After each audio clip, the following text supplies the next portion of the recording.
चलिए देखिए 17 क्वेश्चन तक ऑलरेडी हम क्वेश्चन कर चुके थे। आज हम करेंगे स्टार्ट हमारे क्वेश्चन 18वें क्वेश्चन से। क्वेश्चन क्या है देखिए, sugar syrup of weight of 214.2 gram contain 34.2 gram sugar, the molar concentration of the solution is. आपने एक चीज नोटिस की, 2020 में और 2019 में सिमिलरिटी क्या है? जब क्वेश्चन हाफ हो जाते हैं केमिस्ट्री में, एक या दो न्यूमेरिकल पूछे जा रहे हैं और सभी के सभी न्यूमेरिकल फर्स्ट यूनिट के ऊपर आधारित है, यानी मोलैरिटी से होगा, मोलैरिटी से होगा, नॉर्मेलिटी से होगा। तो तीन ही इक्वेशन आपको जो है इसमें याद करनी है। देखिए इस क्वेश्चन को देखिएगा, क्वेश्चन क्या है, शुगर सिरप है ऑफ वेट कितना 214.2 ग्राम कंटेन 34.2 ग्राम ऑफ शुगर। कितनी शुगर कंटेन कर रहा है आपस में, ध्यान से देखिएगा, शुगर कितनी है 34.2 ग्राम जो है हमारे पास क्या है, शुगर है। ध्यान से सुनिएगा, अब हम निकालेंगे number of mole in A sugar. चलिए देखिएगा, नंबर ऑफ मोल हम जब निकालेंगे, number of mole in sugar, sugar के मोल हम जब निकालेंगे, कैसे निकालते हैं, याद होना चाहिए आपको, जितना वेट दिया गया है 34.2 ग्राम डिवाइड बाय 34.2 ग्राम है, डिवाइड बाय क्या है, ये 34 लिखा है, यहाँ पर हल्की सी लाइट है तो मैं इसे नीचे लिख रहा हूं, ध्यान से देखिएगा। 34.2 divide by molar mass of sugar. Sugar का मोलर मास क्या होती है, शुगर का फॉर्मूला C12H22O11, यही होता है। ऐसे ही निकलेगा टोटल मास हमारे पास कितना आएगा, 12 इंटू कार्बन का मास कितना होता है 12, प्लस 1 इंटू 22 प्लस 16 इंटू 11, कितना आया ये, 12 बारी 144 प्लस 22 प्लस ये कितना आया 16 जमा 16, 176। तो ये कितना हो गया हमारे पास, कर लेते हैं कैलकुलेट, 6 4 10 2 12, 7 8 9 1 10 4 14, और कितना 1 2 और 1 3, 342, कितना आ गया 342 आ गया। तो ये किसके बराबर हुआ, ध्यान से देखिए, ये किसके बराबर हुआ, इट इज इक्वल टू 0.1, क्योंकि ये 34.2 है हमारे पास, ये कितना है 34.2 है, और ये डिवाइड बाय 342, उसका मोलर मास क्या निकला हमारे पास 0.1, ये निकल गए number of mole in a sugar. अब देखते हैं मास ऑफ H2O कितना है हमारे पास, देखिएगा मास ऑफ H2O, जल्दी से बताओ फटाफट, मास ऑफ H2O कितना आएगा, फटाफट बताइएगा, मास ऑफ H2O कितना आएगा हमारे पास, जल्दी से बताएं, ये आप ही को बताना है, कितना आएगा मास ऑफ H2O, जल्दी से बताओ, ध्यान से देखिए, मास ऑफ H2O पूछा है इस सॉल्यूशन में, अरे मास की बात कर रहा हूं, मोलर मास की नहीं, ध्यान से सुनिए, क्वेश्चन पढ़िए एक बार फिर से, पहले क्वेश्चन को एक बार ध्यान से पढ़िए, इन्होंने बोला शुगर सिरप ऑफ वेट कितना 214.2 ग्राम, ठीक है, शुगर सिरप है ये, जिसमें शुगर तो हमने निकाल दिया, मोल निकाल दिया, शुगर का वेट है। अगर शुगर को उस सिरप से हम निकाल दें तो हमारे पास किसका वेट बच जाएगा, किसका मास बच जाएगा, पानी का। सिर्फ किसका किसका मिक्सचर है, शुगर प्लस पानी। अब ध्यान से देखिए, तो टोटल वेट कितना है हमारे पास, मास ऑफ H2O कितना हो जाएगा, जल्दी से बताओ, बताओ बताओ फटाफट।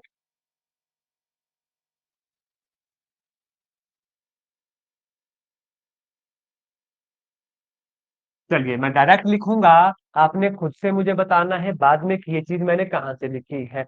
चलिए बिल्कुल ठीक है, आपने जो आंसर दिया बिल्कुल ठीक आंसर दिया है, दैट इज इक्वल टू 180 ग्राम, बिल्कुल सही जवाब है आपका। क्लियर हो गया ना, कहां से मैंने आपने निकाला ये चीज, चलिएगा आगे। अब ध्यान से देखो, ये है ग्राम में, हम इसे करेंगे किलोग्राम में। जिसको पता नहीं लगा उसको मैं बता देता हूँ कहां से ये चीज निकली है, इट इज 214 माइनस कितना 34, ठीक है, 34.2 कितना आ गया 180 gram. It is equal to 180 divide by 1000, it is equal to कितना आ गया ये आ गया हमारे पास। चलिए इसको ऐसे ही रहने दीजिए, किलोग्राम में कन्वर्ट कर रहा हूं, 180 डिवाइड बाय 1000 किलोग्राम। ठीक है, अब हमसे जो पूछा गया, अब आ जाए, मोलर कंसंट्रेशन पूछिए सोल्यूशन की, फॉर्मूला लिखिएगा, मोलर कंसंट्रेशन ऑफ सोल्यूशन होता है number of mole of sugar, जो हमने निकाला, number of mole of sugar divide by the mass of the water in that syrup. Divided by the mass of the water in that syrup. तो कितना निकला? 180 divided by 1000, ऊपर चला जाएगा। ठीक है, 1/, इसे भी मैं नीचे ले आता हूँ, जीरो, दो जीरो से दो जीरो, हमारे पास कितना, दो से काटूं, अगर दो पांच 10, नौ दो 18, 5 डिवाइड बाय 9 कितना आया, 0.9 5 45, 9 5 45, 9 5 45, 0.555 will be our right answer. कौन सा ऑप्शन है देखिएगा, option number A will be right answer. एक बार ध्यान से देख लीजिए, केमिस्ट्री का जो भी न्यूमेरिकल होगा हल्का सा टिपिकल वन होगा, और एक या दो न्यूमेरिकल ही देखने को मिलेंगे कमीशन में। तो ध्यान से देखिएगा, एक बार मैं फिर से आपको जो है इसे रिकॉल करवा देता हूँ। शुगर सिरप का वेट दिया है 214 ग्राम, ठीक है, कंटेन 34 ग्राम ऑफ शुगर। हमने शुगर का मोल निकाली कि कितने मोल ऑफ शुगर हमारे पास है, वो तो आपको निकालना आती है, टोटल वेट डिवाइड बाय उसका मोलिकुलर मास, निकाल दिया। अब हमने निकाला वेट ऑफ किसका, मास ऑफ किसका, मास ऑफ वाटर। वाटर का मास कैसे निकला, जो शुगर का वेट था वो टोटल सोल्यूशन से माइनस कर दिया, हमारे पास बच गया ना, क्या बचा हमारे पास, पानी बचा। ठीक है, वाटर का मास बचा। अब हमसे पूछा है मोलर कंसंट्रेशन, क्या होती है मोलर कंसंट्रेशन, वो होती है the mole of the sugar, जो उसमें है, divide by the molar mass of the, माफ कीजिएगा, मास ऑफ अवर H2O। वो निकाला, डिवाइड किया, आंसर आपके सामने बड़े ही जल्दी जो है ये एग्जाम में भी निकल जाए। ठीक है, तो थोड़ा सा सोचना है, जो केमिस्ट्री के न्यूमेरिकल आएंगे और सभी के सभी न्यूमेरिकल देखिएगा मोलैरिटी के ऊपर, नॉर्मेलिटी के ऊपर ही बेस्ड होंगे।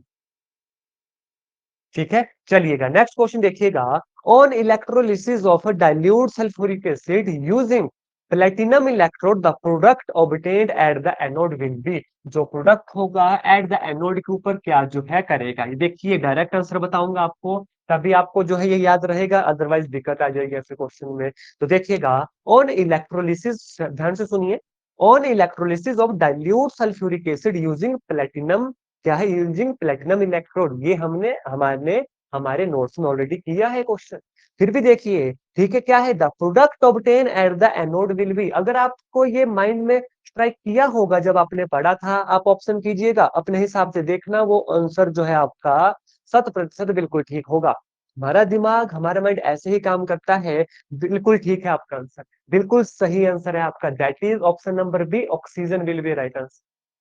जब चीज एक बार देखी हो ना, अपने आप ऑप्शन देके स्ट्राइक हो जाती है। और ये चीज हमने ऑलरेडी पढ़ी है अपने नोट्स के अंदर, फिर भी मैं एक बार फिर से रिकॉल कीजिए, बार बार पढ़ना है क्वेश्चन को। On electrolysis of dilute sulphuric acid using platinum electrode, जो प्रोडक्ट ऑब्टेन होगा anode will be at the anode. Anode के ऊपर कौन सा प्रोडक्ट लगेगा, that is our option number B, क्या है हमारा, ऑक्सीजन। नेक्स्ट क्वेश्चन देखिएगा, क्वेश्चन नंबर 20 देख लीजिए, एक सेकंड दीजिएगा, देखिएगा क्वेश्चन नंबर 20 देखिएगा। क्वेश्चन नंबर 20 क्या बोलता है, in the first order reaction half of the reaction is completed in 100 seconds and the time of the 99% of the reaction occur will be। एक सेकंड से ध्यान से इस क्वेश्चन को देख लीजिए, इस क्वेश्चन के बारे में थोड़ा सा आपको बताना चाहूंगा। इस क्वेश्चन को अगर आप अभी एग्जाम में सॉल्व कर भी लोगे, कि एग्जाम की बात नहीं, अभी की बात कर रहा हूँ, अगर अभी आप इसे निकालना सीख भी लोगे तब भी एग्जाम में इसे सॉल्व नहीं कर पाओगे। क्यों, इसमें लॉग की वैल्यू जो फाइंड आउट करने को आती है, कि जैसे लॉग 0.5125 आ जाएगा निकालने को। अब आप कैसे, देखिए वैल्यू तो सेकंड में दिया गया है। इस क्वेश्चन को मैं करवाऊंगा, इसलिए करवाऊंगा ताकि आप इस क्वेश्चन को देख लो एक बार, लेकिन इसे करवाऊंगा मैं सब क्वेश्चन को सॉल्व हो जाने के बाद। फिर आपको ये डिसाइड करना है कि आपको इस टाइप का न्यूमेरिकल पढ़ के जाना है एग्जाम में या नहीं जाना है। मैं आपको करवाऊंगा, मैं फॉर्मूला भी बताऊंगा, सॉल्यूशन कैसे हुआ है, इसका आंसर कैसे निकला है। लेकिन इसमें एक आपको पहले वार्निंग देना चाहता हूँ, आपको थोड़ा सा बताना चाहता हूँ, ऐसा भी जब भी क्वेश्चन आएगा इसमें लॉग के फॉर्मूले यूज होंगे, और जो हमारे लिए बहुत ही नेक्स्ट टू इम्पॉसिबल एग्जाम, उनकी वैल्यू निकालना हो जाएगी। अगर डायरेक्ट ऐसा क्वेश्चन आ जाता है तब तो हम आंसर कर लेंगे, क्योंकि इस क्वेश्चन को तो पढ़ेंगे ही पढ़ेंगे, लेकिन इन सभी क्वेश्चन को सॉल्व हो जाने के बाद। नेक्स्ट क्वेश्चन देखिएगा, which of the following is less than zero during adsorption. चार ऑप्शन आपके सामने आएंगे, आपने बताना है कि ड्यूरिंग एडजॉर्प्शन में, पढ़ा है ना हमने एब्जॉर्प्शन और एडजॉर्प्शन के बीच का डिफरेंस, ड्यूरिंग एडजॉर्प्शन में नेगेटिव कौन होगा, लेस देन जीरो बोला है, नेगेटिव कौन होगा। देखिएगा नेक्स्ट ऑप्शन देखिएगा, देखिए ऑप्शन नंबर ए देखिएगा, del G option number B del S entropy, option number C del S enthalpy and option D all of this. तो ठीक है, आपके सामने क्वेश्चन के ऊपर लगा हुआ है, मैं डायरेक्ट आपको इसका आंसर बता देता हूं कि ड्यूरिंग एडजॉर्प्शन जो है ये सभी चीजें हमारे पास नेगेटिव होंगी। आपको याद होगा हमने पढ़ी है ये चीज, delta G is negative for adsorption reaction. किसके लिए? For adsorption reaction. ठीक है, उसके बाद आते हैं हमारे पास इंथैल्पी। ड्यूरिंग एडजॉर्प्शन जो है एक्सोथर्मिक रिएक्शन होती है। याद रखिएगा, चीजें रिकॉल हो रही है, एक्सोथर्मिक रिएक्शन होगी। तो एक्सोथर्मिक रिएक्शन के लिए इंथैल्पी क्या होती थी हमारी? बहुत अच्छे से पढ़ा है। इंथैल्पी क्या होती थी? डेल्टा एच क्या होता था हमारा?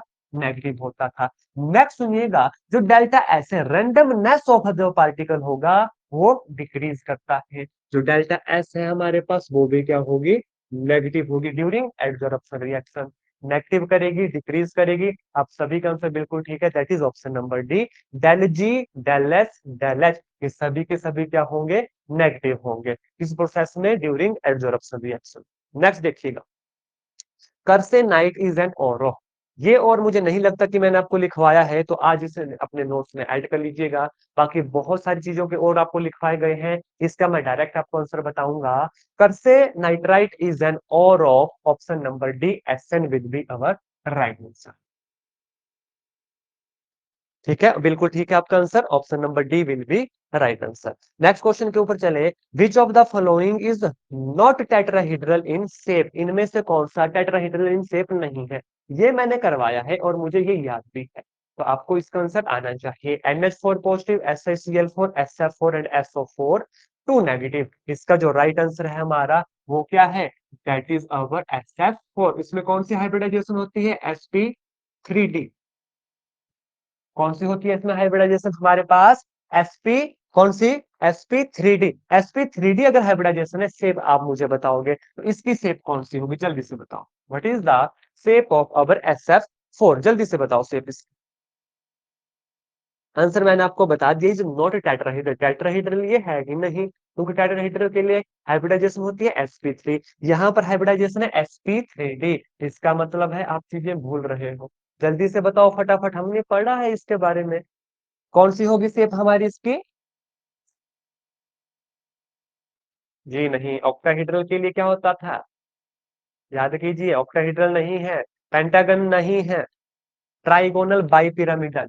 क्या होगी? Trigonal bipyramidal. और इसे एक बड़े और नाम से जाना जाता है, स्पेशल सुनिएगा, SF4 को। SF4 को सी सौ, इस शेप के नाम से भी जाना जाता है। अगर ऑप्शन आपको होंगे ना, ये हमेशा आपको शेप याद रखनी है, सी सौ शेप। मैं शेप भी बना देता हूँ इसकी, ध्यान से देखिएगा। SF, F, F और इस तरीके की जो है इसकी शेप आपको देखने को मिलेगी। किसकी बात हो रही है? SF4 की, एक्सेप्शन की। SF याद रखना है, ऐसी चीजें एग्जाम में पूछी जा सकती है। कौन सी हाइब्रिडाइजेशन है इसमें? sp3d हाइब्रिडाइजेशन है इसके अंदर। ठीक है, और शेप क्या है हमारी? सीसॉ शेप है। ये चीजें याद रखनी है। नेक्स्ट क्वेश्चन पे चलिएगा, विच of the following bond is the strongest. इनमें से कौन सा बॉन्ड सबसे ज्यादा स्ट्रॉन्गेस्ट है? जितना ज्यादा इलेक्ट्रोनेगेटिव उतना अच्छा मजबूत उसका बॉन्ड। तो जल्दी से बताए, आयोडीन और ब्रोमीन होगा ही नहीं, फ्लोरीन और क्लोरीन के बीच में कंफ्यूजन आएगा। तो आपको पता है मोस्ट इलेक्ट्रोनेगेटिव एलिमेंट कौन है फ्लोरीन और क्लोरीन में? कौन है? क्लोरीन हमारा है। तो option B ClCl bond is the most strongest bond. ये जो चार ऑप्शन जो है हमारे पास है। ठीक है, नेक्स्ट क्वेश्चन की तरफ चलिएगा। नेक्स्ट क्वेश्चन देखिए क्या है, photographic film end plate have an essential integrant of. ये तो पढ़ा है, टेट के लिए भी पढ़ी है ये चीज। That is our option number B, बिल्कुल ठीक है आपका, silver bromide will be right answer. एक चीज आपने नोटिस की 2019 में, या तो क्वेश्चन बहुत ही आसान है, या तो क्वेश्चन मीडियम लेवल से भी थोड़ा सा ऊपर वाला है। इस तरीके के क्वेश्चन जो है 2019 में पूछे गए थे, या तो बिल्कुल आसान क्वेश्चन आया है, या मीडियम लेवल से हल्का सा ऊपर वाले लेवल का जो है इन्होंने क्वेश्चन पूछे हुए थे। नेक्स्ट क्वेश्चन देखिएगा, नेक्स्ट क्वेश्चन है D2sp3 hybridisation of the atomic orbital gives. जल्दी से बताओ, D2 hybridisation of atomic orbital कौन सा होगा?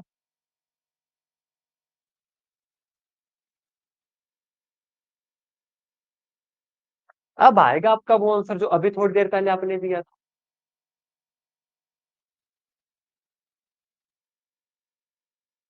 Option A square planar, option B trigonal complex, option C tetrahedral structure, option D octahedral complex. अब वो आंसर आएगा जो पहले आपने दिया था। देखिए यहाँ पर D2 है, sp3 D2 कौन सी से बनेगी? Octahedral. That is our option number D will be our right answer. चलिएगा नेक्स्ट क्वेश्चन की तरफ चलेंगे। देखिए क्वेश्चन क्वेश्चन है, in which is the correct name of IUPAC system. ये जो चार ऑप्शन है आपने बताना है करेक्ट नेम कौन सा है। ऑप्शन ए है 2,3 डाइमिथाइल हेक्सेन, क्या ये करेक्ट है? जल्दी से बताएं, मैं लिखते चलूंगा वन बाय वन। सबसे पहला है 2,3 डाइमिथाइल हेक्सेन, ठीक है। दूसरा यहां पर लिखूंगा, दूसरा क्या है हमारे पास? तब तक आप सभी को इसका आंसर देना है, भले ही गलत भले ही सही हो, आपको आंसर करना है हर हालत में। दूसरा है 3 इथाइल 2 मिथाइल पेंटेन, 3 इथाइल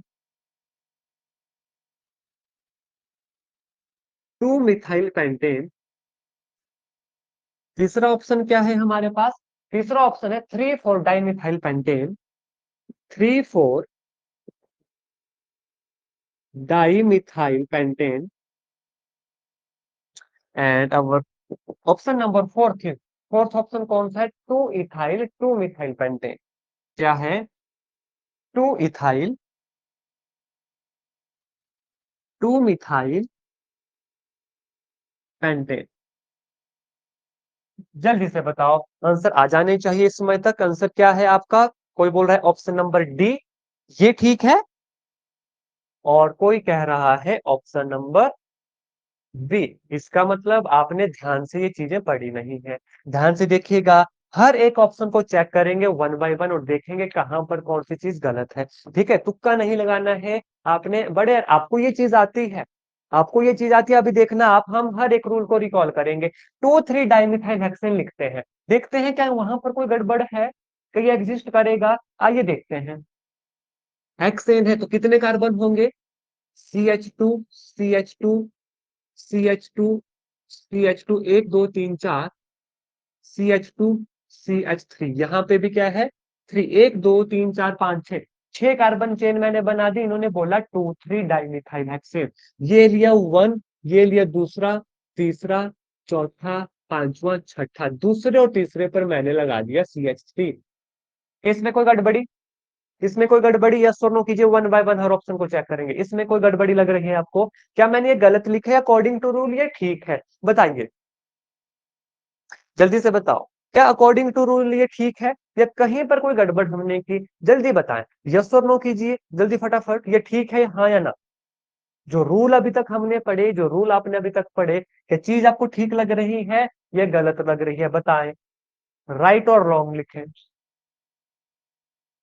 काफी फायदा है ना आपका लाइव क्लास अटेंड करने का, कि यहीं पर चीजें याद करनी है। अदरवाइज रिकॉर्डिंग भी आप देख सकते हो, 2x स्पीड के ऊपर देख सकते हो। जल्दी से बताओ, फटाफट बताओ कि आपके हिसाब से मैंने कोई रूल गलत लगाया यहाँ पे, कि यही रूल हमने पढ़े हैं कि 1 2 3 स्टार्ट स्टार्ट करेंगे और जिस पोजीशन पर होगा उसका नाम लिखेंगे। ठीक है ना? तो ये ऑप्शन भी हमारे पास बिल्कुल ठीक है। 2,3 डाइमिथाइल का हेक्सेन क्या करता है? एग्जिस्ट करता है। नेक्स्ट ऑप्शन देखेंगे, 3 इथाइल 2 मिथाइल पेंटेन।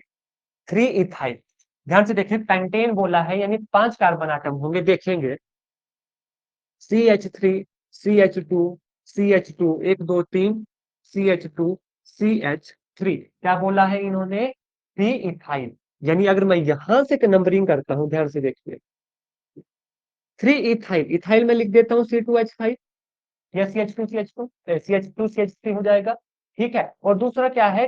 2 मिथाइल, यानी यहां पर मैंने मिथाइल लिखा, तो 2 मिथाइल 3, क्या माफ कीजिएगा, 3 इथाइल 2 मिथाइल पेंटेन। ठीक है, ऑप्शन नंबर बी बताओ, कोई गड़बड़ी आपको लगी? अगर C2H5 नहीं लिखना है तो यहां पर ये भी लिख सकते हो, CH2CH3, इसे इस तरीके से भी लिख सकते हो। 3 इथाइल 2 मिथाइल पेंटेन, क्या लिखा हमने? देखिए तीसरे जो कार्बन एटम है उसके ऊपर ये लगा हमारा CH2CH3। अब ध्यान से सुनिएगा, ध्यान से सुनिए जो आपको कहना चाहता हूं यहाँ पर। ये बिल्कुल ठीक है। गड़बड़ कब होती? गड़बड़ होती अगर कहीं पर ये कार्बन चेन हमारी बड़ी बन रही होती, क्योंकि नंबरिंग किसे करते हैं? लॉन्गेस्ट कार्बन चेन को। अगर मैं 1 2 3 4 5 करूं तब भी पेंटेन रह रहा है, 1 2 3 4 5 करूं तब भी पेंटेन रह रहा है। तो ये जो लिखा हुआ है ये भी बिल्कुल क्या है? ठीक है हमारे पास। नेक्स्ट चेक करेंगे। 3 4 डाइमिथाइल क्या है? पेंटेन। 3 4 डाइमिथाइल पेंटेन है, चेक करेंगे। CH3, CH2, CH2, CH2, CH3, 1 2 3 4 5। ठीक है, इन्होंने बोला क्या? 3 और 4 पे, यानी यहां पर CH3 और यहां पर CH3। बोलो इज दिस पॉसिबल और नॉट? क्यों? क्योंकि 3 और 4 पर डाइमिथाइल कैसे होगा? हम नंबरिंग कहां से करते हैं? नंबरिंग कहां से करते हैं? जहां पर ये हमें मिलेगा। तो कायदे से इसकी नंबरिंग क्या होती? इसकी नंबरिंग होनी थी 1 2 3 4 5, यानी 2 3 डाइमिथाइल पेंटेन ये होना था। तो मतलब क्या हुआ? ये इन्होंने गलत लिखा है। 3 4 डाइमिथाइल पेंटेन कभी हो ही नहीं सकता, क्योंकि नंबरिंग कहां से करते हैं? जहां पर साइड चेन मिलेगी आपको। ये पॉइंट क्लियर हुआ कि ये क्यों हमारा आंसर नहीं है? यस और नो कीजिए। Is this clear to everyone? जल्दी से बताएं। यही तो चीज है यहाँ पर देखने लायक। ठीक है, लास्ट ऑप्शन देखिएगा। 2 इथाइल 2 मिथाइल पेंटेन, इसके ऊपर देखेंगे कहीं पर कोई गड़बड़ तो नहीं है। देखिए पेंटेन है मतलब CH3 CH2 CH2 1 2 3 4 and CH3 pentane लिख दिया मैंने। अब देखिए नंबरिंग करता हूं इस तरफ से 1 2 3 4 5। इन्होंने बोला 2 इथाइल, यानी यहां पर इथाइल ग्रुप है। CH2 CH3, यहाँ पर क्या है? इथाइल ग्रुप है। और क्या बोला है? 2 मिथाइल, यहीं पे हमारे पास क्या है? मिथ ग्रुप है। यहीं पर हमारे पास क्या है? Myth group. अब ध्यान से देखिए गड़बड़ कहाँ हो रही है। वैसे तो नाम तो इन्होंने ठीक लिखा, क्या नंबरिंग ठीक की? ये बना कंपाउंड। नंबरिंग देखते हैं, नंबरिंग कब करते हैं? जो लॉन्गेस्ट चेन होती है उसे नंबरिंग देंगे ना। ध्यान से देखिए ये तो बन रहा है पेंटेन। अगर मैं यहां से स्टार्ट करता नंबरिंग, इस कार्बन चेन से स्टार्ट करता, देखिए 1 2 3 4 5 और 6, ये बनी सबसे ज्यादा long chain, that is hexane होना था यहाँ पर। और उसके साथ ये एक लगना था, इसका नाम क्या होना था? इसका नाम होना था 3 3 डाइमिथाइल हेक्सेन। क्योंकि यहाँ पर एक CH3 लगता है, एक CH3, ये हमारी लॉन्गेस्ट चेन कहलाती। तो ये भी क्या हुआ हमारा? रॉन्ग हुआ। ऑप्शन ए और बी जो है हमारे क्या हुए? Right answer. ये दोनों क्या करेंगे? एग्जिस्ट करेंगे। क्लियर हुआ? और ऑप्शन क्लियर हुआ आपको क्यों हमने इन्हें एग्जिस्ट करवाया और क्यों इन दो को जो है निग्लेक्ट किया?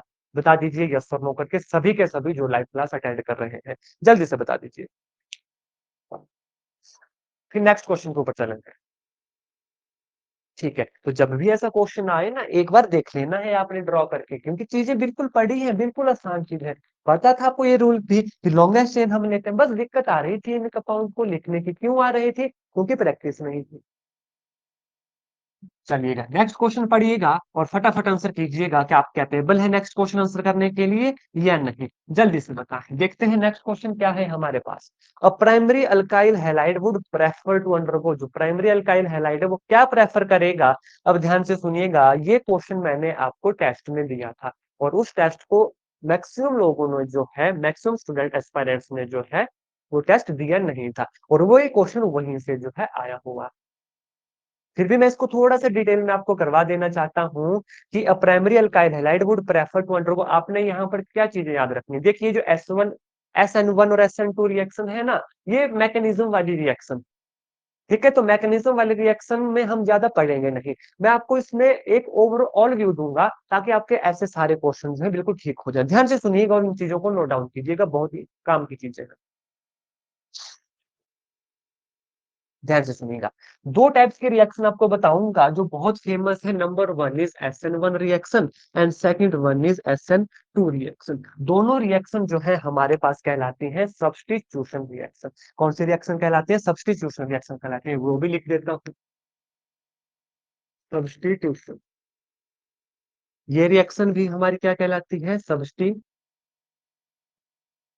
सब्स्टिट्यूशन रिएक्शन कहलाती है। ठीक है, इनमें डिटेल में पढ़ने की बिल्कुल नीड नहीं है, क्योंकि इसमें बहुत कंफ्यूजन होगा। पूरा का पूरा मैकेनिज्म होता है रिएक्शन का, आपको मेन मेन चीजें इसमें बताने जा रहा हूँ। SN1 रिएक्शन सब्स्टिट्यूशन रिएक्शन कहलाती है, SN2 भी सब्स्टिट्यूशन रिएक्शन कहलाती है। ध्यान से सुनिएगा, ये जो SN1 सब्स्टिट्यूशन रिएक्शन होती है ना, इसमें होता है न्यूक्लियोफिलिक एडिशन रिएक्शन, जिसे कहते हैं nucleophilic. Nucleo NuClei, nucleophilic, nucleophilic addition reaction. जो SN1 रिएक्शन है, it is a substitution as well as nucleophilic addition reaction जो है कहलाती है, which offer which often occur with, जो ऑफनली अकर होती है किन किन कंपाउंड में, ध्यान से सुनिएगा, ये याद रखनी है आपको। जो अकर होती है मोस्टली, यानी अगर क्वेश्चन आएगा तो इन्हीं पॉइंट्स के ऊपर आएगा। जो अकर होती है mostly carbonyl group, number one is carbonyl group. ठीक है, एज वेल एज बेंजीन, और दूसरा क्या याद रखना है, बेंजीन, BENZEN। ये दो चीजें किसमें मैंने आपको बताई, SN1 रिएक्शन में। SN2 reaction is also one of the most famous और important reaction in organic chemistry. Substitution addition होता है इसका, सेम न्यूक्लियोफिलिक सब्स्टिट्यूशन एडिशन होती है इसके अंदर। लेकिन ये किन कंपाउंड्स के ऊपर अकर होती है, ये जो मैकेनिज्म चलता है किन कंपाउंड्स के ऊपर चलता है, याद रखिएगा। सबसे पहला है अल्काइल हैलाइड, अल्काइल हैलाइड। और यहां से ये क्वेश्चन आपके पास जो है पूछा गया था, देखिए क्वेश्चन पढ़िएगा अब एक बार।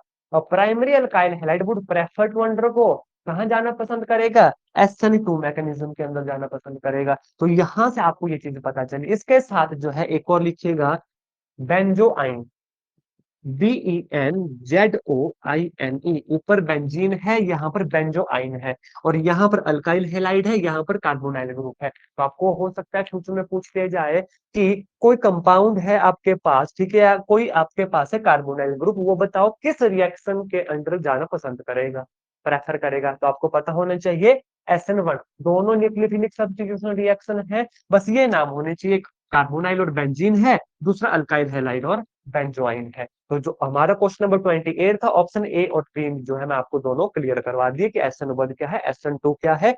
और 28 का जो राइट आंसर होगा that is our option number B, क्योंकि क्या पूछा गया है, अल्काइल हैलाइड पूछा गया। ठीक है, नेक्स्ट क्वेश्चन की तरफ चलेंगे।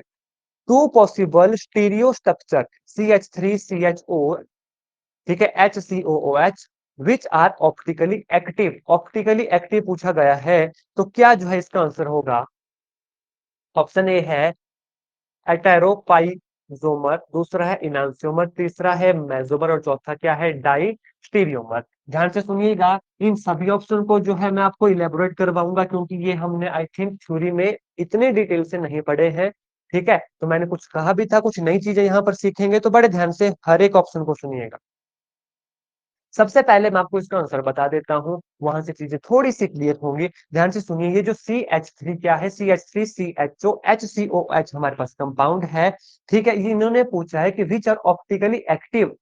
ठीक है, इसका जो राइट आंसर होगा, पहले तो आंसर लिख लीजिए, इसका आंसर होगा इनांसियोमर। ठीक है, क्या आंसर होगा इसका, इनांसियोमर इसका आंसर होगा। अब ध्यान से सुनिए, इनांसियोमर में मैं आपको चीजें थोड़ी सी बताऊंगा। इनांसियोमर में याद रखना है आपने, किस टाइप के कंपाउंड होते हैं, किस टाइप के जो स्ट्रक्चर यहाँ पर मिलेंगे आपको, ध्यान से सुनिएगा, इन आंसोमर में।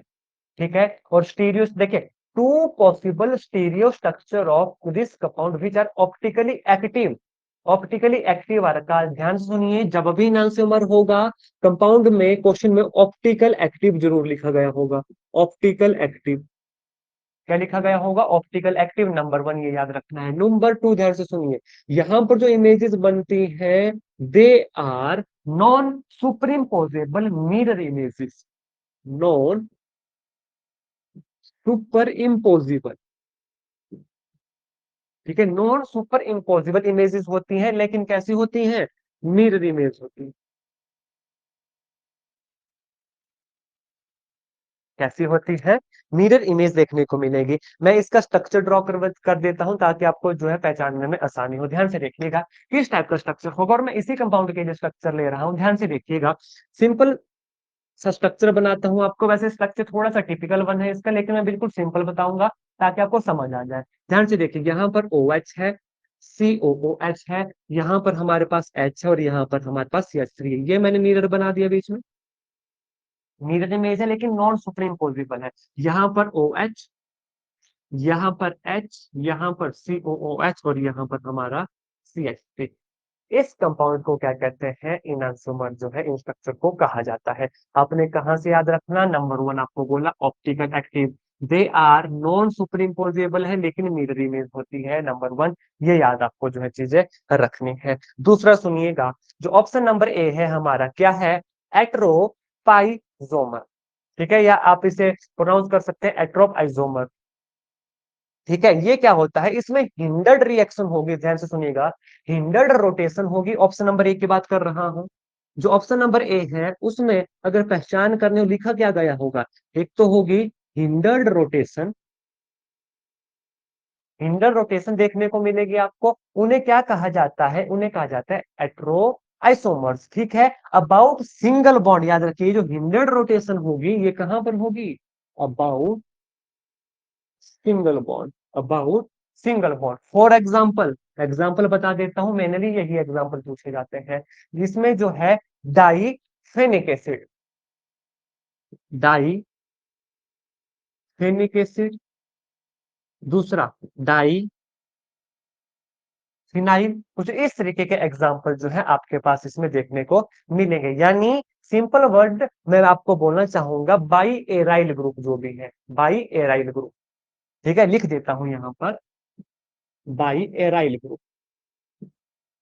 पता है ना एराइल ग्रुप कौन सा होता है? वो वाले कंपाउंड है। यानी हिंडर्ड रोटेशन होगी अबाउट सिंगल बॉन्ड, किसमें? जो हमारा ऑप्शन नंबर ए है, दैट इज एट्रोप आइसोमर्स। ठीक है, क्लियर होगी ये दोनों ऑप्शन, इनांसोमर क्या हुए और एट्रोप आइसोमर हमारे पास क्या हुए।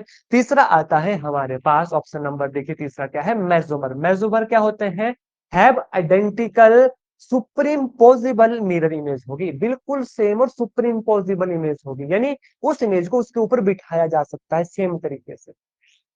ठीक है, ये तो देखिए बिल्कुल मिरर इमेज और नॉन सुपरइम्पोजेबल है।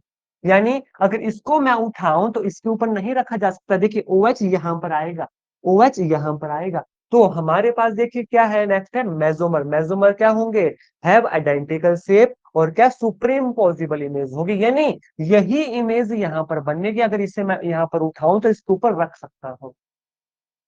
वैसे कंपाउंड अगर आपसे पूछे जाए वो क्या होते हैं? मेसोमर होते हैं। सिंपल सा याद रखिएगा, सिमेट्रिकल होंगे, नंबर 1 सिमेट्रिकल होंगे। ठीक है, नंबर 2 आइडेंटिकल होंगे, नंबर 3 सुप्रीम पॉसिबल होंगे, यानी एक दूसरे के ऊपर उन्हें रखा जा सकता है। नेक्स्ट सुनिएगा, नेक्स्ट है हमारे पास option number D, that is diastereoisomer. अब ये डाई स्टीरियो आइसोमर क्या होते हैं? ध्यान से सुनिएगा, यहां पर मिरर इमेज नहीं बनती है, no mirror image. For example, example मैं दे देता हूं, लिख रहे हो इन चीजों को बता दीजिए। सिस और ट्रांस आइसोमर देखे हैं आपने? सिस और ट्रांस देखा है, उसे कहा जाता है हमारा क्या? Die stereo isomer.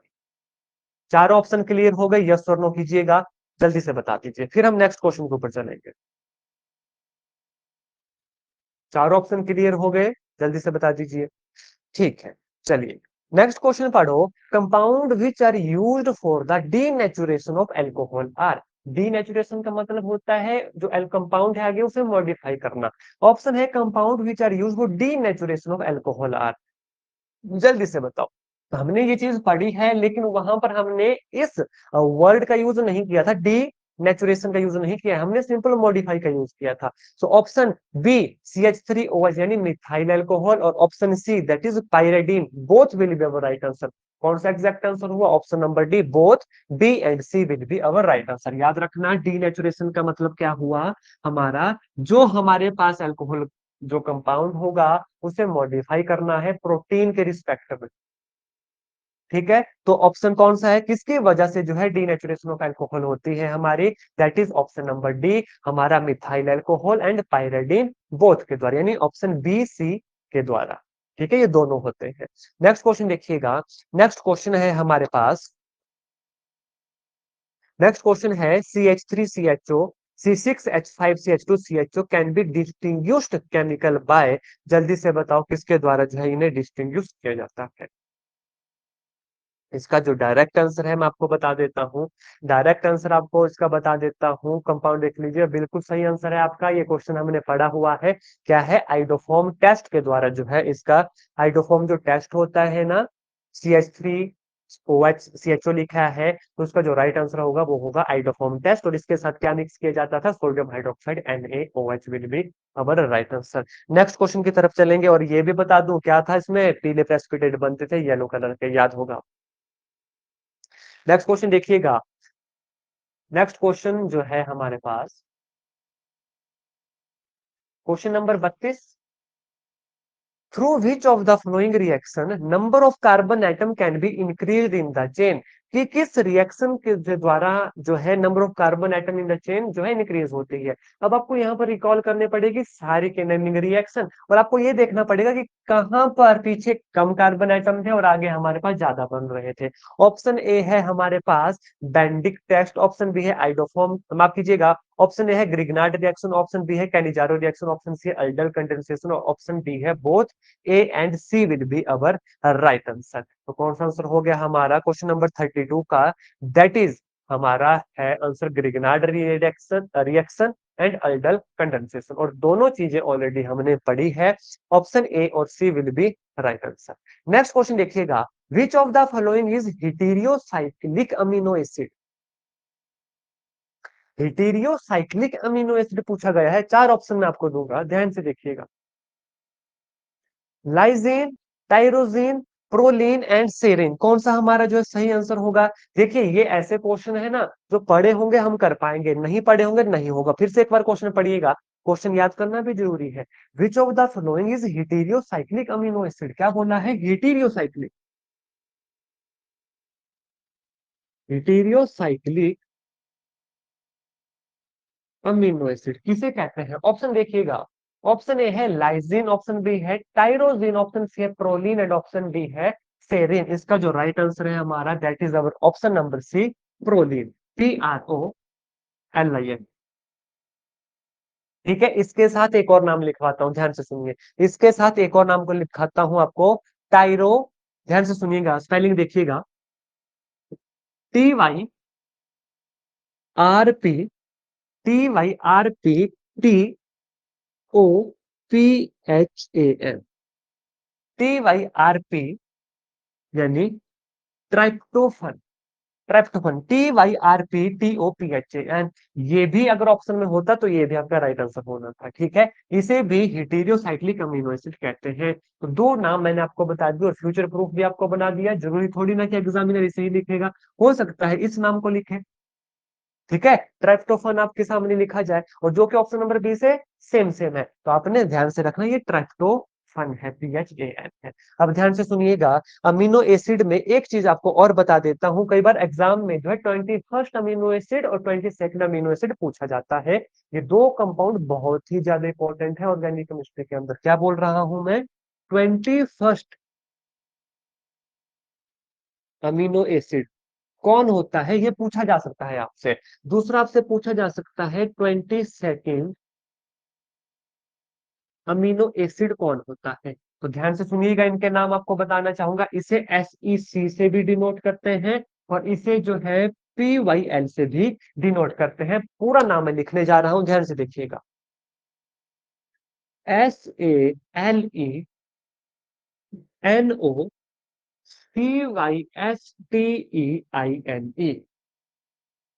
देखिएगा स्पेलिंग, SALENOCYSTEINE। ठीक है, ये क्या है? हमारी 21st अमीनो एसिड है। 22nd अमीनो एसिड कौन सा है हमारा? ध्यान से सुनिएगा, पायरोलाइजीन, PYRO, पायरोलाइजीन, LYSINE। ये बहुत इंपॉर्टेंट है, डायरेक्ट इसके ऊपर एग्जाम में क्वेश्चन पूछा जा सकता है। नोट डाउन किए चीजें, बता दीजिए यस और नो करके।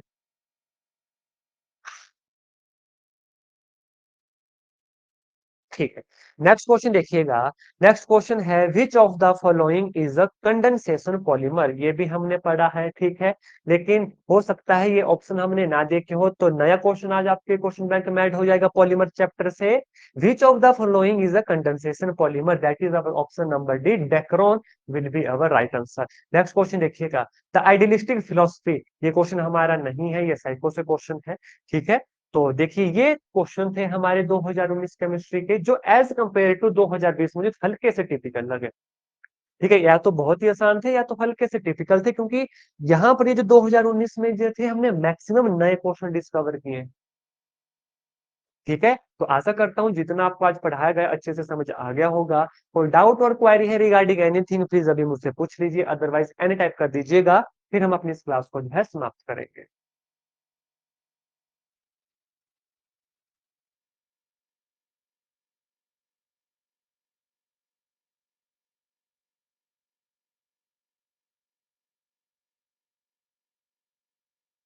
चलिए, तो आज की क्लास में बस इतना ही। धन्यवाद। जय हिंद। जय भारत।